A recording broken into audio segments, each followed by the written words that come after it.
15 automatic bids were awarded on Saturday, one of them going to Hartford. For the first time in school history as a D1 program, Hartford is heading to the NCAA tournament, is it topped UMass Lowell 64-50 to win the America East tournament on Saturday. And we are now joined by the head coach of the Hartford Hawks, none other than John Gallagher. Coach, you got Lance Medow here on SiriusXM, Mad Dog Sports Radio, Channel 82.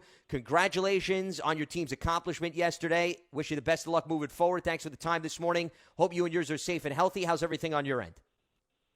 Lance, what can I say? This Sunday morning in Indianapolis, we're already here. It might be one of the best Sunday mornings I've ever had. So you've got a guy that's flying high right now, my man. I can only imagine. And let's peel the layers a little bit back for members of my audience who are unfamiliar because, I mean, your story itself is quite extraordinary. This is your 11th season as the head coach at Hartford, and this is your first taste of the NCAA tournament, fourth straight winning campaign. For all you've gone through and for all the speculation about your job security over the years to finally get to this point, how fulfilling is it, and how much have you maybe taken a step back and tried to put things in perspective here? You know, if you look at the history of our program, we have six winning seasons out of 11, which is like all really, really good. We haven't been a winning program. So the last 4 years have been unbelievable. But 4 years ago, they were going to fire me. And we had the best year in school history. Then we back it up with the second best year in school history.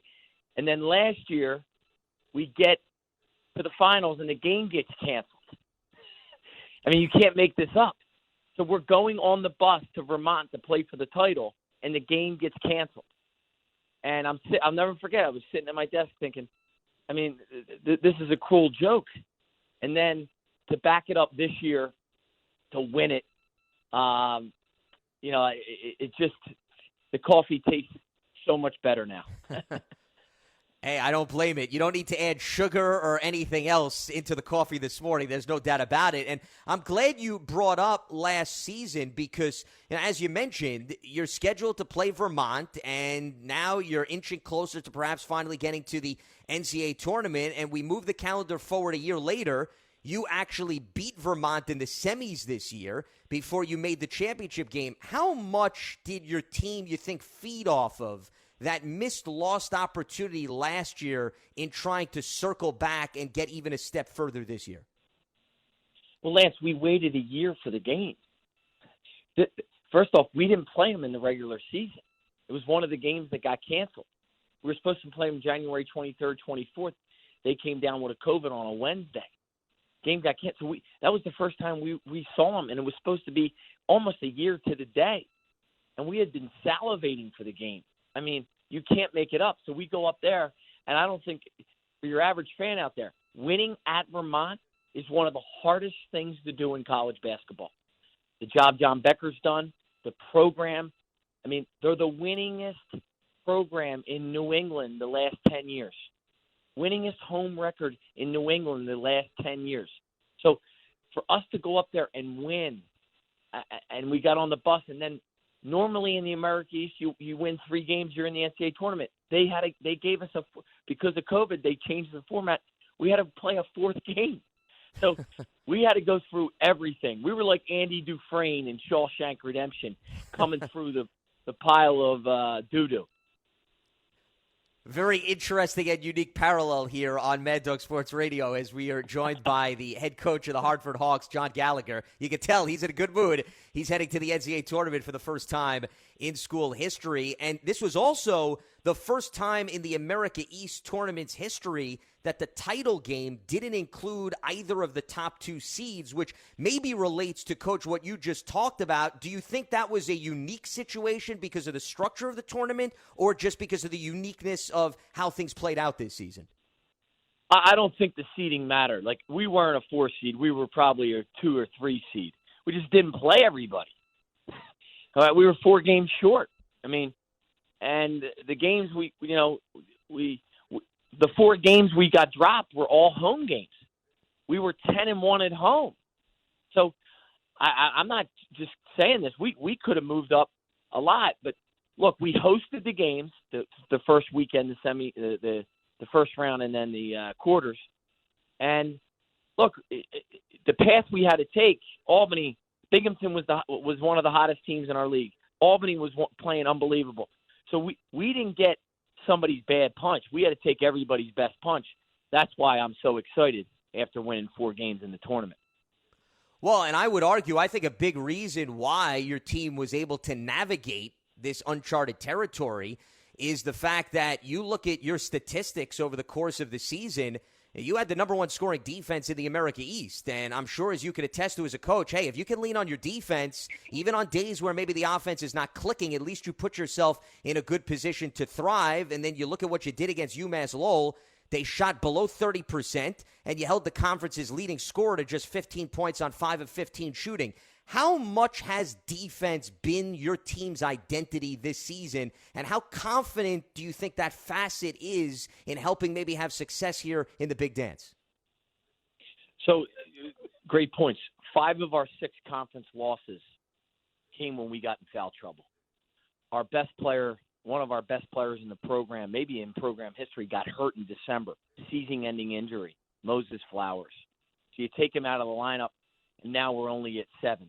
If we stay out of foul trouble, I'm just saying this to you, we can play with anybody. We're physical. Look at the UConn game, down 3 with 10 minutes to go at UConn early in the season. We're way better than that game, and we take the identity of our best defender, Tracy Carter. If defense was offense, think about this for a second. If defense was offense, NBA teams would come see him play defense. So they're just not putting that. He's the best defender I've ever coached. Transfer from Marquette and LaSalle. He's 10th in American steals. He gets more deflections than anybody. He's a high major guard, and that's why I'm really excited. He's a veteran guard. He's not going to be rattled coming into this game. And when your point guard is not going to be rattled in high-level games, you can hang around, and then anything's possible. Well, and I'm glad you just highlighted that, because you look at your statistics this year, just the makeup of the team, top 2 scorers are upperclassmen. You just referred to one of them, which is a grad student. And I look at this season, and what I was feeling going in, Coach, and I'm curious your perspective, was given the fact that no team really had a preseason, if you were relying on freshmen, it was going to be very difficult to navigate this year, because by the time you build chemistry and continuity, it may be too late and you didn't have enough of a resume. For somebody like you, who at least brought some players back from last season, relied on upperclassmen, how much of an advantage do you think that was trying to get through the challenges of this season? I mean, if you were relying on 2 or 3 freshmen, you're not playing right now. I mean, you're not playing right now. It's just, you bring up the point. If you don't have veterans that understand college basketball, because you don't get scrimmages, you have really limited non-conference games. You can't test lineups out. It's unfair. Like, coaches that have been fired this year, I sit and put my hands over my head and think, oh my God, like they didn't even give them a fair crack at this. I mean, because this is not a regular season. Now, I will say this: the teams that are playing right now, they had to go their adversity, and they didn't let adversity get in the way of getting it done. Like, COVID wasn't going to be a reason for us to say, hey, let me throw up the white flag. So there's a balance to that. But I think with young kids, Lance, it's just hard. It's hard with freshmen that, Bob Burton, the old great coach at Cal State Fullerton, had a line when I first got my head coaching job. He said, John, if you think you're winning with freshmen, you're going to get fired. So you can't win with freshmen, especially at our level. You have to win with juniors and seniors. And to steal my good friend Seth Greenberg's line to me, get old and stay old. Good advice across the board from some of your mentors and colleagues in the industry. And it's interesting when you said the fact that, hey, it's not easy for freshmen in general because they're making the adjustment from high school to college basketball. And then you tack on, now they've got to deal with a global pandemic where they've got to realize, hey, the way you thought you were going to socialize in college is not going to be how things pan out if you actually want to play a season. So how did you have to maybe change your approach as a coach this year, knowing, hey, I got a contract extension last year. I want to continue to put this team on the rise, but also it's going to be relying on the cooperation of my players making the sacrifice. How do you sell that to your squad before this season even started? Well, we were selling a dream because the dream got taken away from us. So it was all – this actually was like – it feels like 1 year. I know it sounds weird. It feels like this was just one whole long year. And, it was a nightmare last year that turned into a great dream. And I think you sell that by saying, look, we have the pieces. We have the program, 4 consecutive winning seasons. We can do this.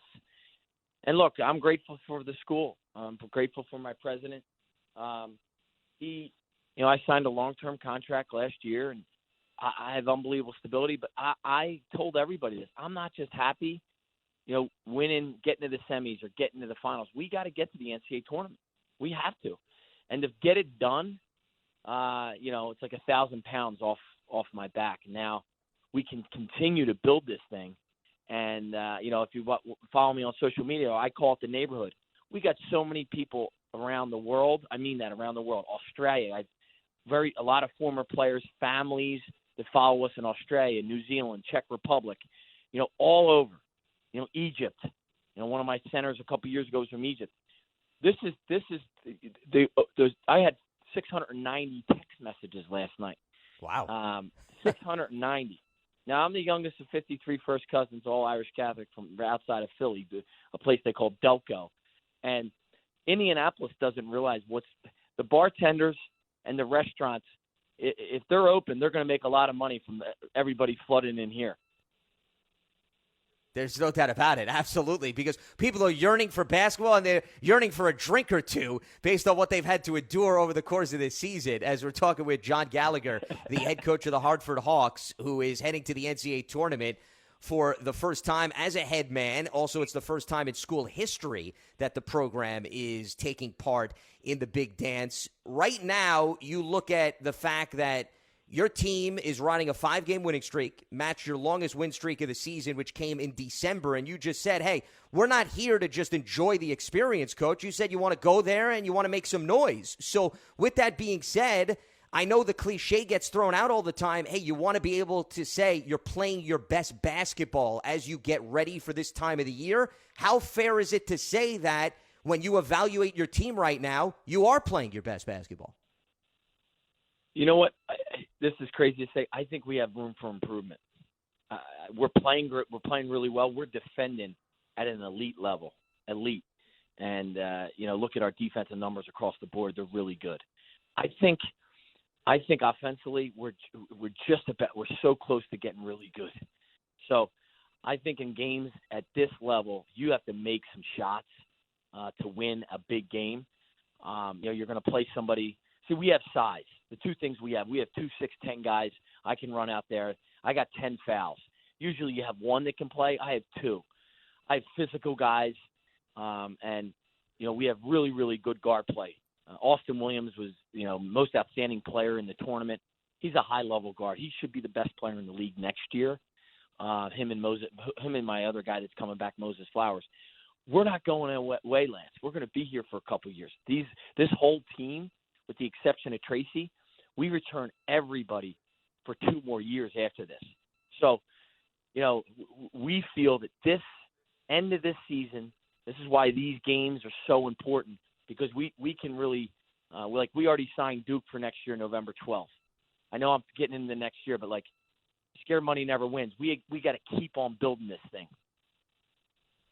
And continuity is fantastic, especially at the collegiate level. And this is something you could attest to as you see the craziness of the transfer portal.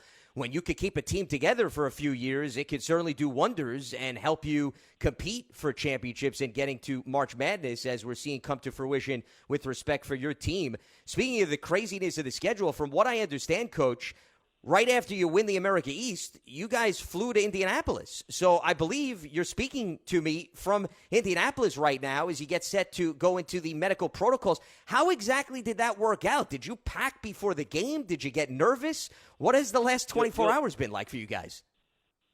You'll love this story. So you ready? So my AD says she's the best. She is the best. She's the reason we're here.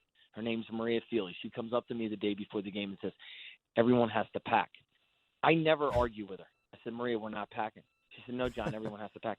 I said, Maria, the basketball gods won't let us win. I said, I'm just telling you, we won't win the game if we pack. She goes, okay, well, how are we going to get – the campus is going to go crazy. I said, we will get a coach to get the players back to the dorm. We'll escort them, get their stuff, they'll pack, and then we'll come out. We'll get it all organized. She says, what about you? I said, I'm not worried. So the game ends. I do all the interviews. It's 2:35. I have to hit CVS. I got to get my suit. I got to pack. I didn't pack one thing.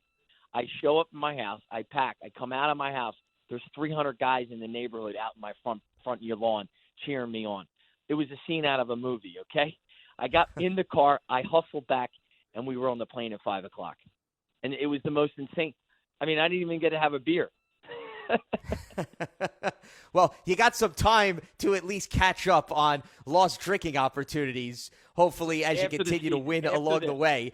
But it seems like the neighborhood is growing, to your point. Yeah, we're staying focused. But the celebrating will be when this thing ends. But we quarantined. Think about this. We got here, landed, did the PCR test. We quarantined for now 12 hours. We just got done testing again. We have to quarantine another 6. And then we should be out of quarantine at 4:30, and then we get together for the selection show. So we're just lucky that we're here, and we're going to be able to watch. Because I was going to break protocol if we couldn't watch the selection show together. Our first one ever, and they're going to make me stay in my room. You want to enjoy the experience. Understandable. Well, speaking of the experience, before I let you go, if my homework was done correctly, this is going to be your first appearance in the NCAA tournament since you played at St. Joseph's in 1997 for Phil Martelli, because you've been a long-time assistant. Unfortunately, the ball hasn't necessarily bounced your way. So it's been quite some time since you personally have gotten a taste of March Madness, as I'm sure you're getting prepared for a tournament that's going to be unlike anything else. So what can you take, Coach, away from back in the archives of your playing days that may apply to your team as they get set to take part in this? I just remember how Coach Martelli was just so cool. I can close my eyes and think about the way he acted. I mean, it was like we're St. Joe's. Like, I think he took him to 7 NCAA tournaments, 8 NCAA tournaments. He was just like, and you got to understand, when you're a state school or state university, and then you're a private school like a St. Joe's or a Hartford, you're doing it because you got great donors, you got great support. But I remember how cool he was. He was like, yeah, we belong here. We belong. And that confidence that he had, I can still remember it. And I just want my players to understand that we belong. Well, I think that you made that crystal clear in terms of your approach this season. Circling back to the America East Championship game, getting to play the game this year and beating UMass Lowell 64-50. So Hartford heading to the big dance for the first time in school history. He is the head coach of the Hartford Hawks, John Gallagher. Coach, can't thank you enough. This was a blast this morning. I wish you the best of luck moving forward, as well as the rest of your program, and look forward to talking to you down the road. Thanks again. Thank you. If you're ever in West Hartford, make sure you give us a call, okay? Will do. You got it. Absolutely. John Gallagher with us here on SiriusXM Mad Dog Sports Radio.